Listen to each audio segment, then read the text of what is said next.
Hello guys and welcome to our channel. Today I'm going to show you how you can perform reverse Google image search on your Redmi Note 11 Pro. So there we have a Google Lens service. So we have two ways for that. First one is by the Google Lens.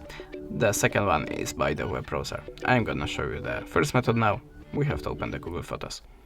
Now look for the photo that you want to search in the Google, like this one, and click Google Lens. And whole process starting automatically. That was our first method. Now the second one, we have to open the web browser and go to google.com.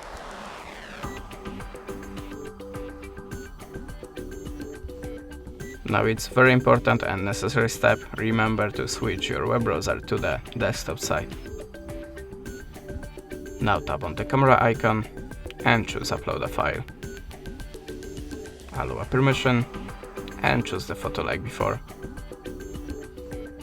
Click done, and exactly like before, all of the process starting automatically, and we are looking for similar or the same image in the Google image database. You can see that we have exactly same image. That's it. Thanks for the watching. Leave us a subscribe, recommend, and goodbye.